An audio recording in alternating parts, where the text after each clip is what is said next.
Sobre vocês. Obrigada, Juju. Bom, gente, quem é você? Quem é você? Ontem eu estava até conversando com meu filho sobre isso, né? Sobre identidade. Eu e meu filho, de vez em quando, a gente tem umas... Não é embates. A gente não tem embates, não. A gente sempre tem umas resenhas muito boas. A gente meio que pensa parecido. E ontem a gente estava tendo uma resenha muito boa sobre identidade. Eu falei, gente, eu orei, eu queria muito falar sobre isso amanhã.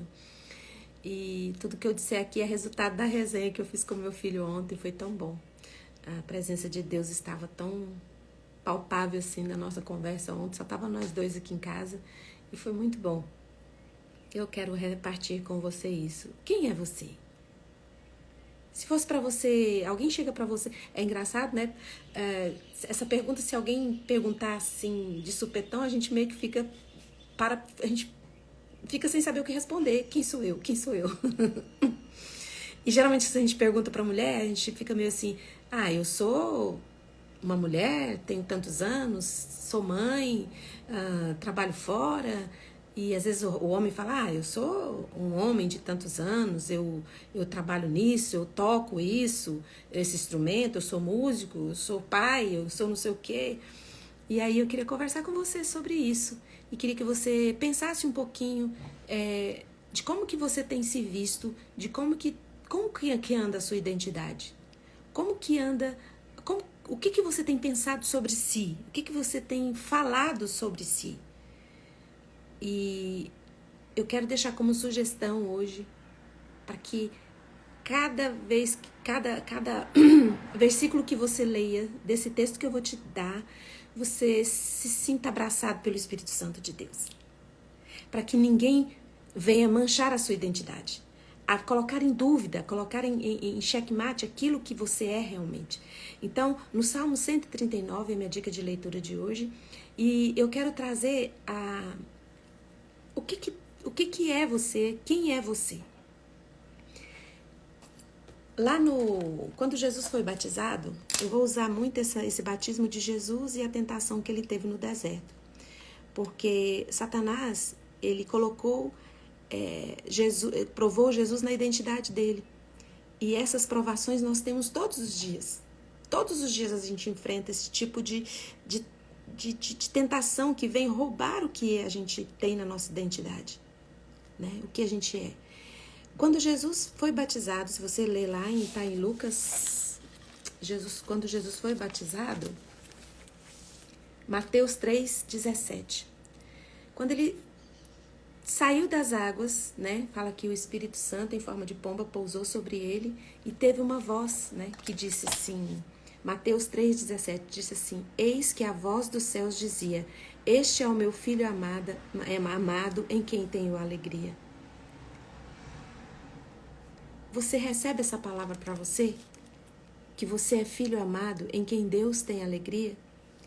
Aí você olha para sua vida e fala assim, eu acho que Deus não tem ficado muito feliz comigo, não.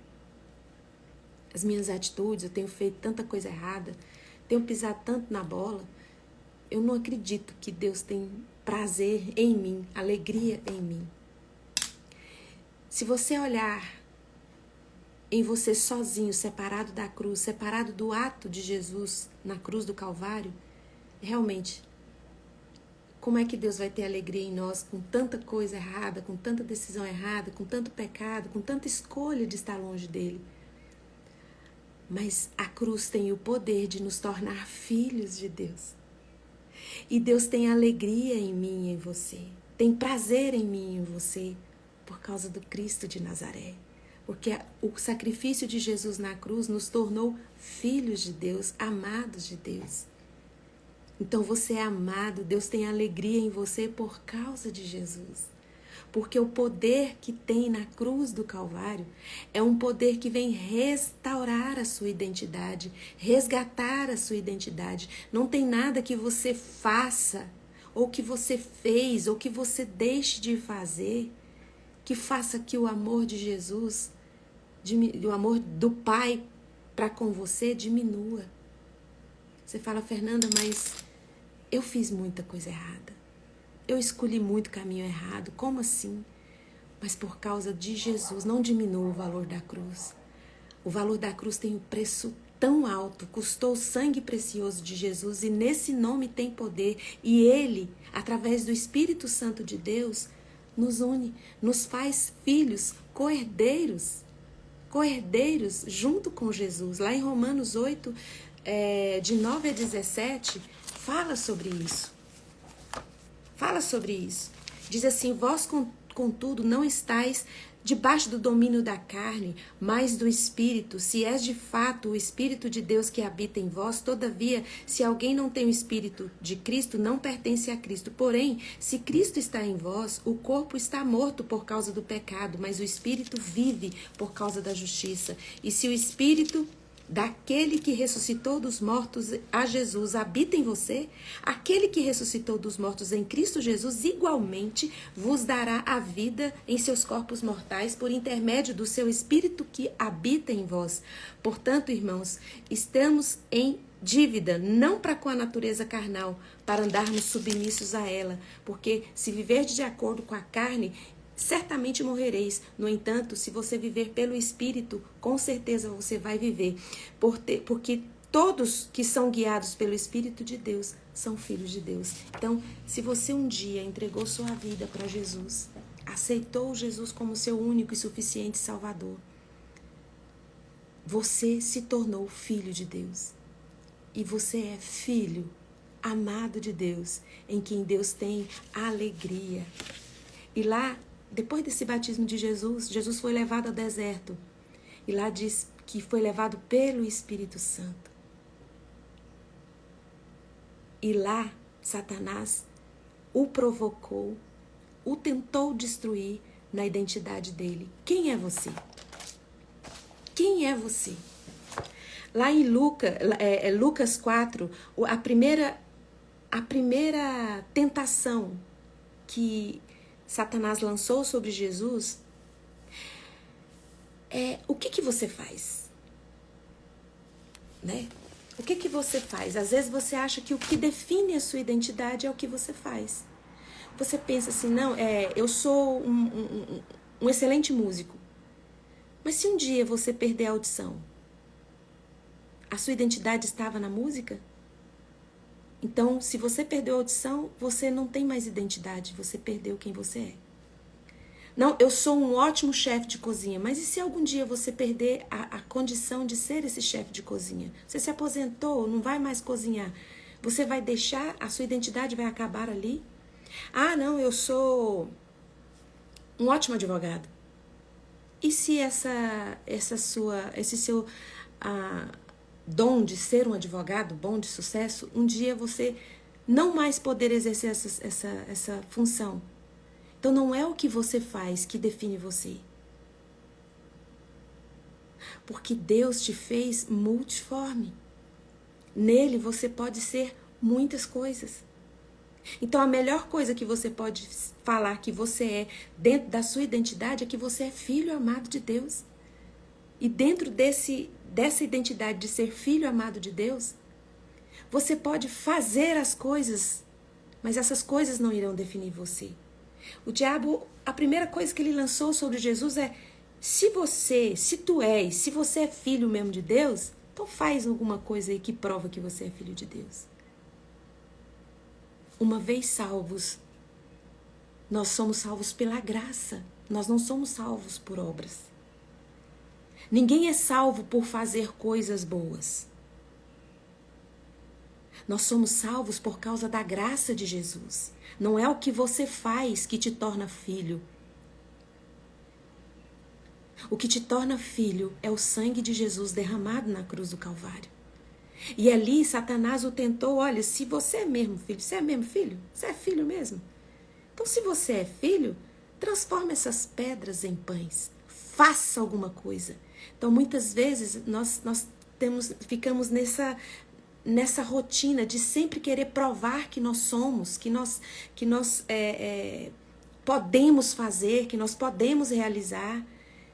E se a gente não consegue, a gente entra em depressão, fica comparando a sua vida com a do outro, se sentindo inútil e dizendo para si mesmo que é um inútil, dizendo para si mesmo que não tem capacidade, Você olha para você, você acha que tudo que você faz é pouco, você poderia fazer mais e mais e mais. E você se sente frustrado porque você não consegue fazer o que o outro faz. E você se sente inútil. Porque nunca você vai ser uma pessoa perfeita. E é justamente por causa das nossas imperfeições que nós não conseguimos alcançar esse nível de perfeição de fazer que Jesus fez por nós. Morreu na cruz do Calvário. Para que nós aproximássemos, para nos ligar ao Pai, para nos tornar filhos. E sendo filho, você não precisa fazer para ser. Você é, porque você é filho de Deus, você se tornou filho. E sendo filho, tudo que vier na sua história para você fazer ou para você ser, Deus coloca nas suas mãos para fazer e ser. Você não é alguém porque você faz muita coisa. Jesus olhou para Satanás e disse assim, está escrito, nem só de pão viverá o ser humano, mas de toda a palavra que vem da boca de Deus. Jesus respondeu, eu não preciso provar para você fazendo algo espetacular.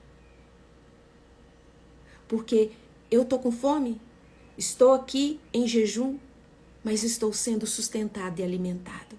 Às vezes você está em situações onde você está com muita fome. Na verdade, você está precisando muito de um milagre na sua vida. Mas você precisa entender que neste ponto você não está sozinho. Você não precisa de nada espetacular e nada extraordinário, nada mágico para que você seja sustentado. Você vai ser sustentado ali, neste lugar onde você se sente impotente, onde você não consegue fazer nada. A palavra de Deus fala até que tudo que vier à sua mão, faz conforme sua força. Você fala, mas eu não tenho mais força. Exatamente, daqui para frente é com Deus. O Deus que te criou, Ele sabe exatamente o que... mas ninguém me ajuda. Eu estou num lugar onde ninguém me ajuda. Ninguém olha para mim, para o meu sofrimento. Presta atenção. Deus ama mais você do que qualquer outra pessoa aqui nesse mundo. Porque Ele deu o Filho dele para morrer no seu lugar. Às vezes você está esperando a ajuda de pessoas, porque você acredita que você está num sofrimento muito grande e você precisa que alguém te ajude. Você precisa que alguém te tire desse lugar. Precisa de ser feito alguma coisa para que Deus prove que realmente é seu pai, que realmente Ele está com você. E você olha para olha para o pastor não estende a mão, olha para outro, não estende a mão. Você tem que entender que a igreja de Cristo é uma igreja enferma, uma igreja doente. E um doente, todos estão doentes, todos estão ali buscando ajuda. E se a sua fé estiver em outro doente, ele não tem capacidade de te ajudar. Você fala, não, mas olha só a vida do irmão. Tem um carro, tem um não sei. Não significa que você não está enxergando as mutilações aparentes. Não tá. Às vezes você olha para o seu pastor, você acha que está tudo bem, você olha para os líderes, mas também estão machucados, estão feridos. Estão feridos, estão machucados. E aí vem o Satanás e fala, tá vendo? Ninguém está fazendo nada por você. Quem te sustenta não são pessoas. Quem te sustenta é o Deus. É o nosso Deus. Você não precisa fazer e nem ver coisas sendo feitas para você ser sustentado. Quando você coloca a sua expectativa em Deus e não em pessoas, porque as pessoas também estão doentes. E Deus vai enviar as pessoas capacitadas para te estender a mão, para te ajudar. Se ainda não chegou aí, não duvide da paternidade de Deus, do cuidado de Deus com você. É porque até este lugar que você caminhou, você poderia estar só mesmo. Porque a força sua vem do Senhor, que fez os céus e a terra. Ele não dorme, Ele não cochila. Quem é você? Quem é você? Se você é filho de Deus, então por que sua vida está desse jeito? Se você é filho de Deus, por que ainda você não tem um carro? Se você é um filho de Deus, por que ainda você não tem um apartamento? Se você é filho de Deus, por que você ainda não foi curado dessa enfermidade? Satanás quer colocar a sua identidade em xeque, em dúvida. Quer que você duvide da paternidade de Deus, de quem você é em Deus.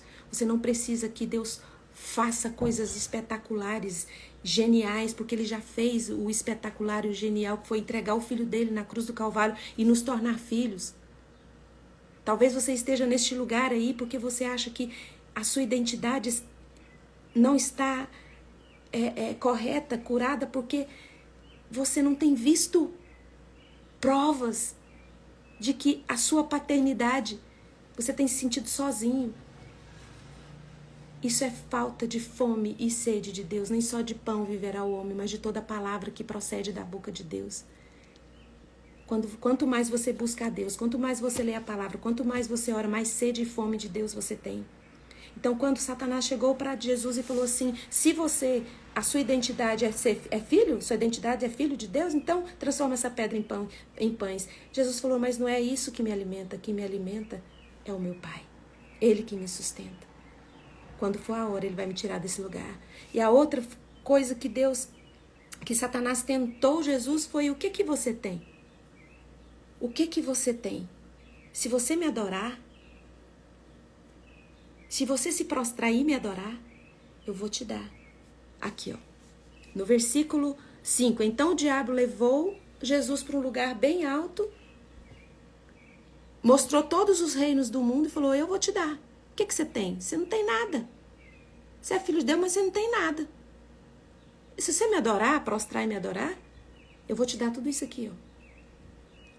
Então, muitas vezes, a nossa identidade, Satanás quer roubar a nossa identidade dizendo que o que nós temos, a nossa identidade está no que nós temos. E aí você olha para o que você tem e você se frustra.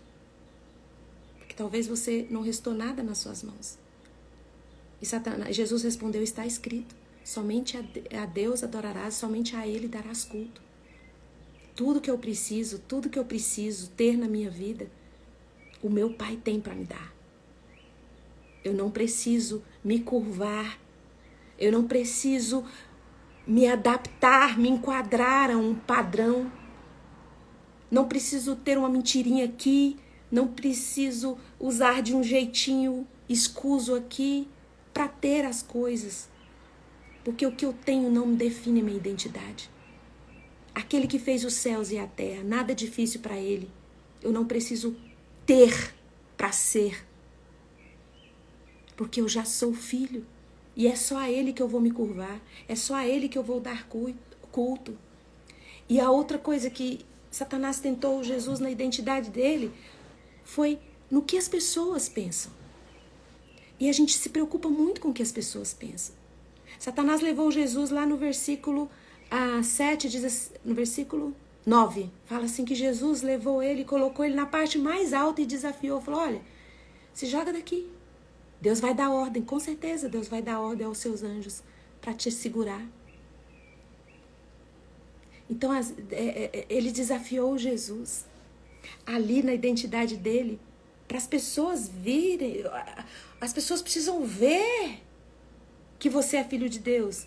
Eles vão ver você despencando e vão ver os anjos. E aí você vai ser visto como filho de Deus. Sabe, às vezes nós nos preocupamos tanto com o que os outros pensam que nós nos jogamos em situações e a gente se joga em situações equivocadas, em situações de perigo, a gente se joga que Deus vai me salvar, Deus vai me tirar desse lugar.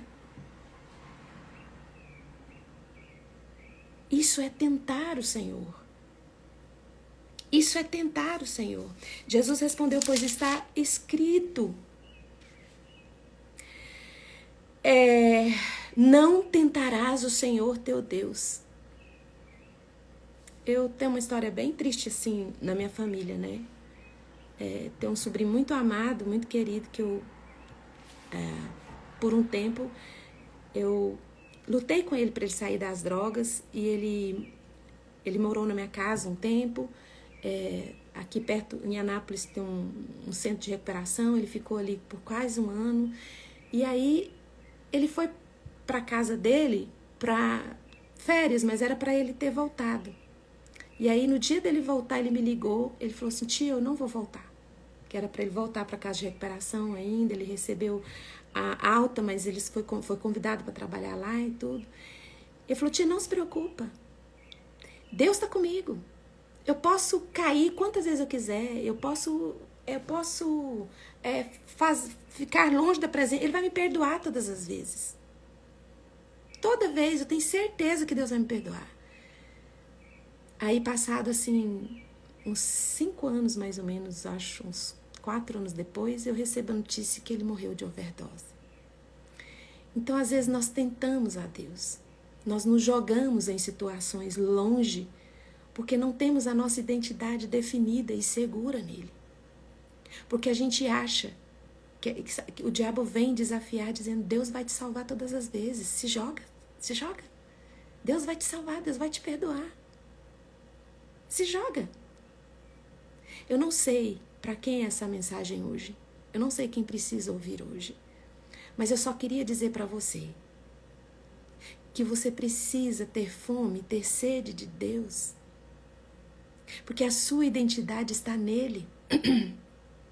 A sua identidade não está no que você tem, em quem você no que você tem, no que você faz ou no que os outros dizem que você é. Tem muita gente que olha para você e acha que te conhece. Fala, tem certeza que fulano, se você fizer isso, vai reagir desse jeito. Tem gente que acha que te conhece, mas não conhece. Então, eu venho dizer para você hoje, quem é você? Você é filho, é filha amada, onde o Senhor tem muita alegria. Onde o Senhor tem muita alegria e não tem nada que você tenha, nada que você faça ou nada que os outros dizem ou deixam de falar que podem roubar de você, que pode tirar de você essa identidade de filho amado. E meu desafio para você hoje, se você está em dúvida de quem você é, a sua identidade está manchada, você precisa mudar o jeito que você está pensando. O jeito que você pensa precisa ser mudado. Lá em Filipenses 4:8 diz, tudo que for verdadeiro, tudo que for nobre, correto, puro, amável, tiver boa fama, se tiver algo de excelente nisso e digno de louvor, você precisa pensar nessas coisas. Tem um ditado que diz assim, você é o que você come. E tem um versículo parecido que diz assim, Provérbios 23:7, assim como que você imagina, assim você é. Então você é o que você come, você é o que você pensa. Se você tem pensado coisas ruins a seu respeito, alimentado essas coisas ruins, esses pensamentos ruins, eles vão levar você a ter atitudes, a ter ações, e essas ações vão se tornar hábitos, e esses hábitos com certeza são hábitos que vão te levar longe da presença de Deus e te levar a ter uma vida de fracassos, de sucessivos fracassos. E lá no buraco do fracasso você vai culpar as pessoas de não te ajudar, as pessoas de não te estender a mão, as pessoas de não ver o seu sofrimento. E no final das contas, no final de todas essas culpas, você vai culpar Deus, que criou essas pessoas, que nenhuma delas estende a mão para você, porque a sua identidade fracassou. Porque a sua identidade estava naquilo que você fazia, naquilo que você tinha, ou naquilo que os outros pensam de você. Para terminar essa live, Salmo 139, eu não vou ler todo ele, porque não dá mais tempo. Mas eu sugiro a você que leia. A sua identidade está aqui, no Deus que criou você. Senhor, coloque a mão no coração, faça essa oração. Senhor, Tu me sondas e me conheces. O Senhor sabe quando eu me levanto. E sabes, e acompanha o meu pensamento por onde quer que eu esteja.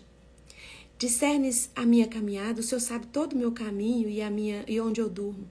E está a par, o Senhor sabe de tudo o que eu desejo, todos os meus intentos, porque a palavra nem me chega à boca. E o Senhor já conhece tudo. Tu me envolves por trás, por diante, e sobre mim pões a tua mão. Tu me envolves. Tal conhecimento dessa sua proteção é maravilhoso demais para mim, tão elevado que eu não posso compreender totalmente. Para onde eu poderia fugir do Senhor, do seu Espírito? Se eu escalar os céus, lá estás. Se eu lançar o meu leito, colocar minha cama no mais profundo abismo, lá o Senhor estás também.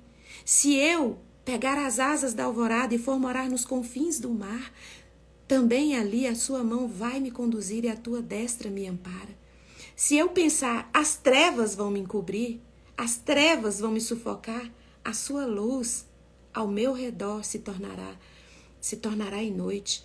Constatarei que as mais densas trevas são obscuras para o teu olhar, porque trevas, noite e dia são iguais para ti. Quem é você? Você é filho amado. Você é filha amada de Deus. A sua identidade está nele. Você pode perder todas as suas habilidades. A sua identidade continuará de filho. Você pode perder todo o seu ambiente de trabalho, de moradia. Você ainda tem uma morada, um lugar em Deus. Porque Ele te cerca por trás, por diante, sobre a sua cabeça. Deus tem colocado a sua mão. Em nome de Jesus, coloque a mão no coração, eu vou orar por você.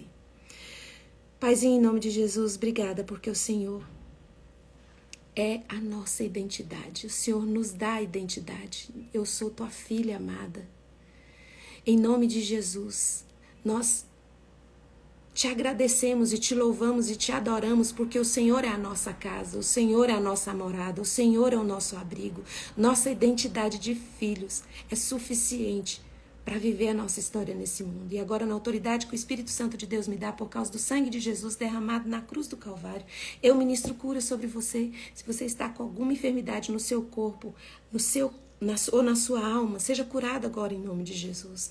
Paizinho, agora eu coloco a vida do Bruno na tua presença, que o teu Santo Espírito o visite agora onde ele estiver, o abrace e o liberte dessa vida de dor, Pai. O liberte, Senhor, dessas dores, dessa confusão mental. Dê a ele, Senhor, a oportunidade de estar livre em ti e receba a cura agora onde ele estiver, que o Senhor derrame cura sobre ele, em nome de Jesus. Eu coloco também a Luísa na tua presença, Senhor, quanta dor ela tem sentido, Pai.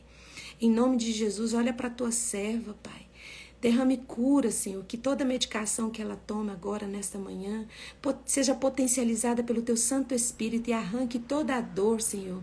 E que os médicos possam identificar o que ela tem e ela ser curada em nome de Jesus, que ainda essa semana ela vá para a casa dela com alegria, sendo curada e restaurada por Ti, em nome de Jesus, o Cristo de Nazaré. Amém. Que Deus abençoe seu dia e sua vida. Se você gostou dessa live, você pode curtir e compartilhar, porque vai ficar salvo no Instagram. Um beijo e até amanhã às 6h30, em nome de Jesus. Amém.